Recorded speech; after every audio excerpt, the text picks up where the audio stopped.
Islam mengenai menantu ini yang meminta warisan pada orang tuanya, apakah ada hak menantu dalam warisan itu menurut Islam? Mohon penjelasannya, silakan. Hak menantu dalam warisan tidak ada. Jadi hak menantu itu dalam warisan tidak ada, kecuali hak untuk anaknya, berarti hak cucunya, dan juga hak untuk suaminya.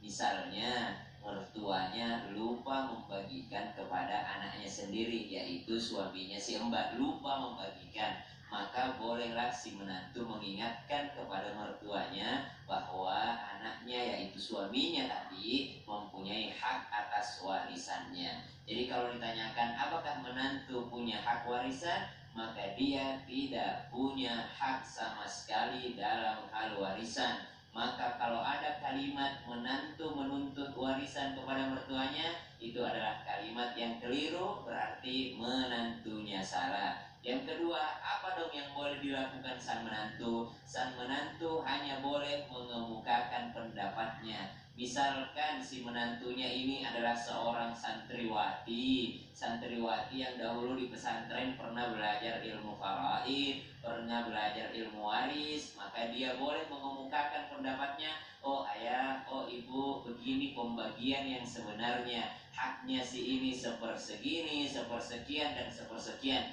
Tapi kalau dalam hal menuntut, maka tidak boleh. Kalau dalam hal warisan, kalau yang kami pahami dari video tadi, yang kami pahami adalah bukan warisan, tapi ada yang namanya hibah, ada yang namanya hadiah, ada yang namanya perjanjian. Oh nanti kalau kau kawin sama anakku, saya yang kasih kau rumah. Kalau kau kawin sama anakku, saya yang kasih kau tanah. Saya yang kasih bagian sawah yang ini, ku kasih kepadamu untukmu dan anak-anakmu nanti. Maka ini bukan hitungannya warisan, berarti orang tuanya atau mertuanya masih dalam keadaan sehat walafiat ketika menjanjikan hal-hal demikian. Bolehkah ditagih? Boleh saja, karena itu adalah janji. Janji itu boleh kita mengingatkan bagi orang yang berjanji tadi, karena janji juga termasuk daripada hutang. Kalau hutang ini berarti dia harus dibayarkan, tapi bukan dalam hal waris ya. Ini dalam hal hibah. Hibah tadi ketika sama orang tua mengatakan kalau kau nikah sama anakku, ini ya buat kau ya. Nah ini ya buat kau. Makanya dalam Al-Quran itu ayat panjang itu tentang perjanjian hutang piutang. Ayat yang panjang dalam hal yang namanya perjanjian tadi. Supaya apa? Supaya tidak terjadi kezaliman setelahnya nanti. Dalam hal mencatat itu dalam Al-Quran itu jelas sekali. Iya, betul. Ada saksi, ada catatan, ada kwitansi, itu sangat penting. Tadi pertanyaan saya, kalau tadi kan hanya ungkapan melewat lisan, ya kan? Sedangkan tidak ada tertulis kan begitu. Jadi bagaimana kalau seandainya mertuanya ini nggak memberikan, apakah gugur begitu saja atau bagaimana untuk yang kalau orang tua tidak memberikan padahal itu sudah menjadi janji dan hutangnya, maka itu termasuk kezaliman mertuanya. Termasuk walaupun nggak tertulis ya. Walaupun nggak tertulis karena dia pernah berjanji, berarti tanggung jawabnya di hadapan Allah Subhanahu Wa Taala. Kenapa tidak menunaikan janjinya, tapi tidak melebihi yang namanya apa yang harus diwariskan tadi. Nah, tapi dapat warisan tidak dipenuhi karena juga tadi nggak ada tulisannya. Ya kalau ada tulisannya mungkin bisa menuntut gitu. Nah, tapi kalau nggak ada tulisannya udahlah gugur aja, solim aja orang tuanya kan biar atau orang tuanya begitu ya. Kurang lebih seperti itu. Nah sekarang kita lanjut lagi nih ya. Ada sebuah tayangan lagi nih buat yang ada di rumah, ada anak angkat ya mendapatkan harta warisan. Wah senang banget nih ini tayangannya. Alhamdulillah kalau sudah datang langsung aja deh Pak Hom, tolong dibacakan wasiatnya. Ya, pembagian harta warisan.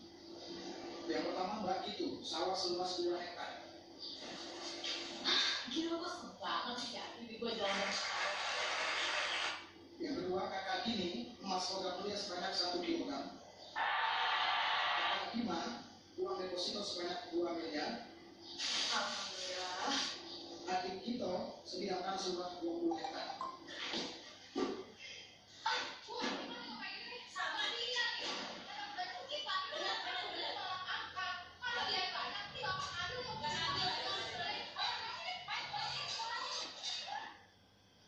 Ini berantem ya, kan saudara kandung sama saudara angkat.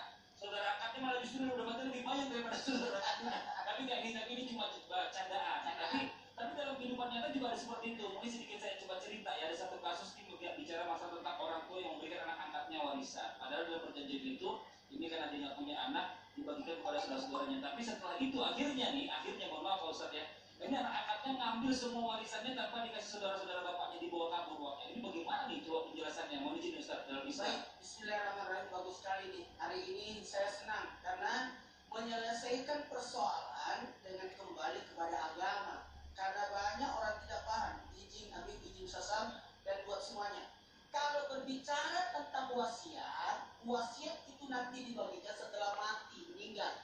Dan ingat, wasiat itu tidak boleh anak dapat karena dia sudah dapat warisan. Dan wasiat itu kalau mau dibagikan tidak boleh lebih daripada sepertiga. Itu aturannya. Jangan melebihi sepertiga.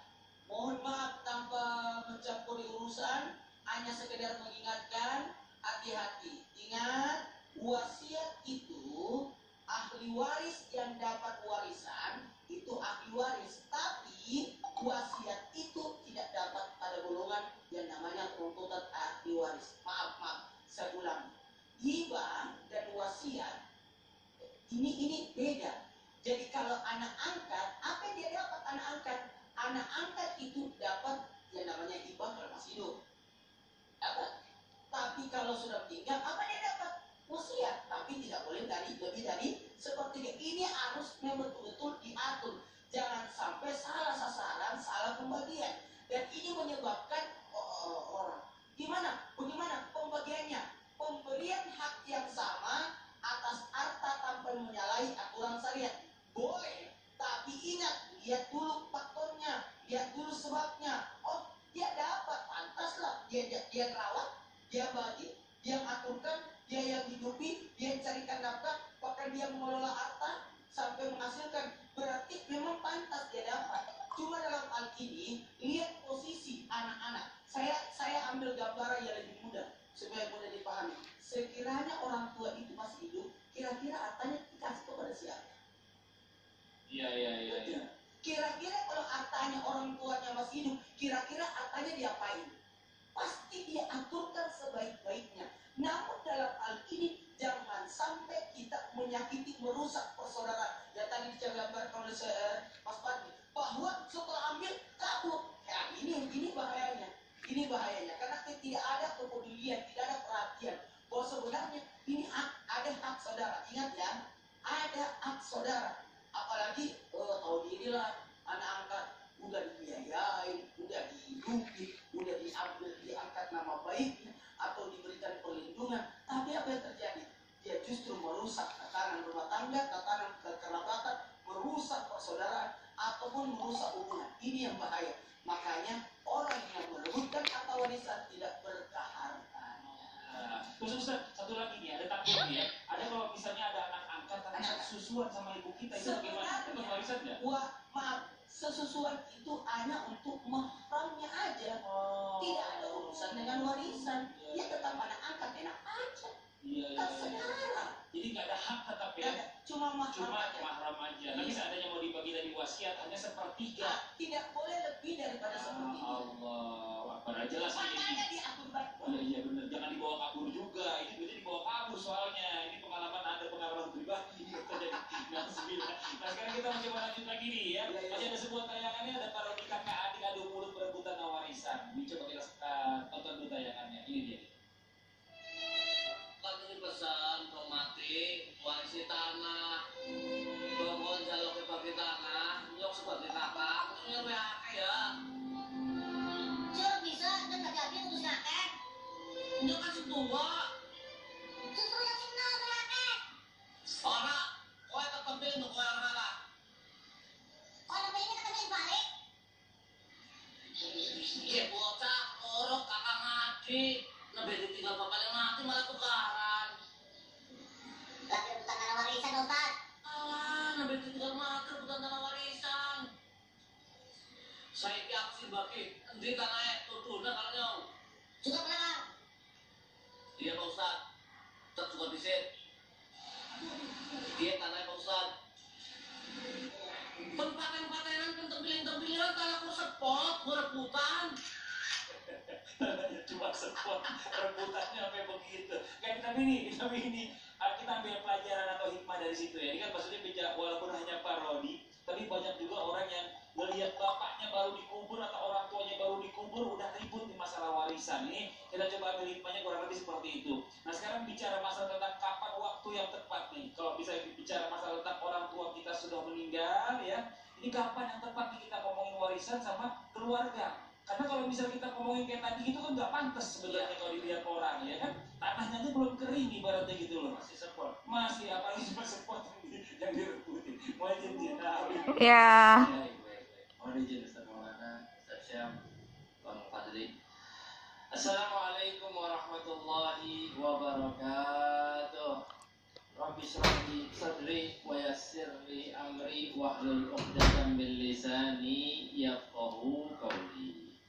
Nah, kita nih harus tahu nih kapan waktu yang tepat untuk kita ngomongin yang namanya warisan.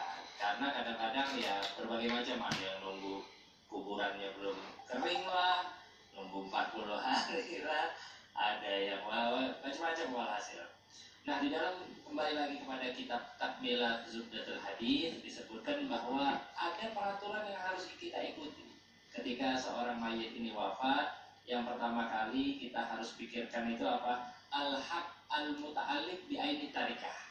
Dalam bahasa Arab, warisan ini disebut tarikah ataupun peninggalan. Karena segala sesuatu yang kita miliki di dunia ini akan kita tinggalkan. Nah, pertama kali, apa hak-hak yang terkait dengan harta tersebut? Baik zakat. Kita cek dulu nih, investigasi dulu. Ini hartanya udah dikeluarin zakat. Oh, ada zakat yang dikeluarin. Iya. Berapa tuh zakat itu? Zakatnya 2,5%. 2,5%. Misalnya perniagaan dan lain sebagainya. Ada zakat peternakan. Di dan film tergantung daripada buat bidang data. profesi yang Jadi ini aku filmin ini buat data nanti tuh kayak gitu. Yang kedua, Tidak aku sebutkan. Enggak. adalah mu'antajiz. Ini taruh bawah Bagaimana atau sini? persiapan Taruh sini aja. mayit ini? Jadi yang di bawah. Baik kafannya, betul. Terus lagi upah yang kali kuburnya itu dari harta sama mayit.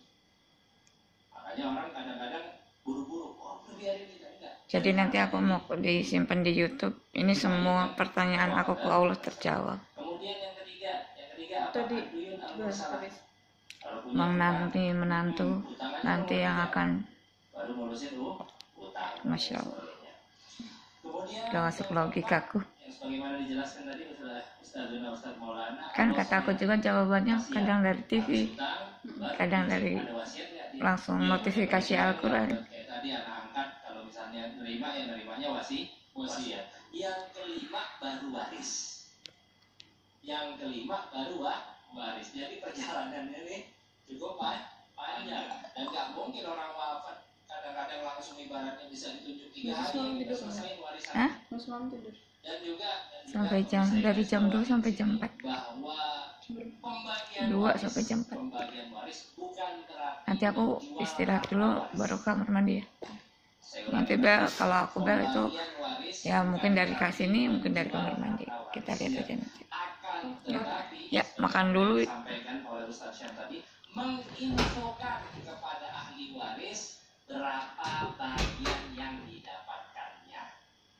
Jadi bukan berarti langsung oh tanahnya sekian langsung ayo kita patok ya, tapi dibagi diinfokan nanti dapatnya sekian ini sekian dan sebagainya. Makanya kita jangan nunda-nunda juga pembagian daripada harta waris. Takutnya apa? Kadang-kadang orang mikir nanti aja dijual biar harganya tinggi, apalagi masalah tanah ya, investasi. Akhir-akhirnya ujungnya apa? Ribut. Nah kita ini nggak mau hal-hal seperti itu. Makanya jika ada hak yang berkaitan dengan sang mayit, ayo kita selesaikan. Biar apa?